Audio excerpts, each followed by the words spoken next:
Communication skills is one of the subjects that is taught in many of the universities of Pakistan and across the world. So, effective communication is known to be the first step in your successful relationships, whether it's private or public. So, we have formal communication and informal communication. We'll first talk about formal communication networks. So, first we have is the downward communication. So it says that when the information flows from or goes from higher level to the lower level, such as making policies or um, using few going through procedures and making sure about the instructions to others. Then we have a upward communication. It says that when the information flows from lower to the higher level, such as we give feedbacks while we are in a restaurant, so we give feedback, we give certain ideas to our mates, and even make reports as well. Then we have horizontal communication that talks about when you share information between departments and coordinate events or solve problems. Then we have informal communication. So it is always related with your peers and friends. It is more in an informal setup. So unofficial and unstructured communication is known to be grapevine. जैसे कि हम लोग friends के साथ बैठ के we talk like whatever we say there the sentences we create can be unstructural, so it's not that we need to talk in more formal and precise way.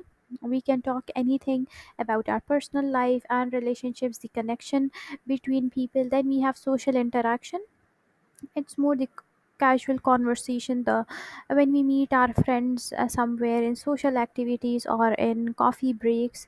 So we foster in interpersonal communication. Then we have ad hoc collaboration, the continuous problem solving or idea sharing platforms or formal channels. So that that is how we form informal communication.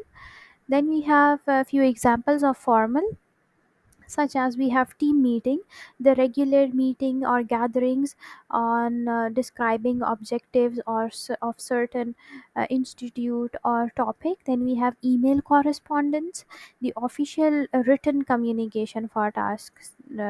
Most of the people used to first write letters, but now it is transformed into online, and that is termed as email correspondence. Then we have company policies, so certain guidelines are written and people need to behave in the expected behavior and make the or protect the decorum of certain institute or organization. Then we have performance reviews. So the way your performance would be, you would be assessed on it, employees strengths, weaknesses, development needs, and how a student or the certain clients or people would need you in that specific way. Then we have informal communication examples. So it's quite a simple, even though the words that are used here are complex, such as water cooler chats. It is known to be the casual or the normal conversations that happen. And then we have celebrations, for example birthdays, team outings, or holiday parties. Even it can be with your colleagues, not always with friends, but that is termed under informal communication. Then we have idea sharing, the way we while before we step into something big, we do form brainstorming and problem solving sessions. So, what are the networks between formal and informal? So, it's versus formal, informal. The advantages are, so there's the proper structure in the formal networks, the accountability, while in informal, the network is quite flexible, creative, and you people can do what you think would be right. There's no hard and fast rule.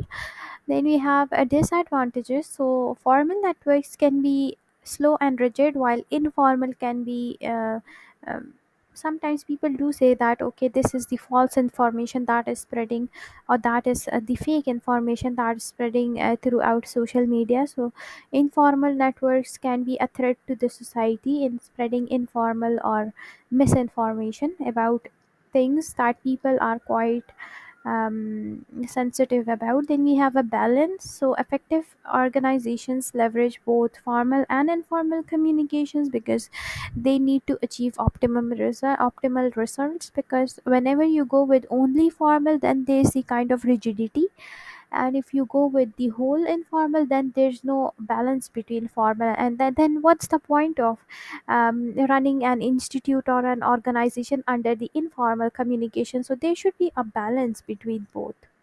Then we have strategies of for effective communication. The first thing is that we need to have clarity. So how is the clarity? It's that you need to be precise. Now, William Shakespeare, one of the proponent of English literature, said that brevity is the soul of wit. So, like when you can talk in a precise way and you can convey a big meaning, so that is where clarity begins.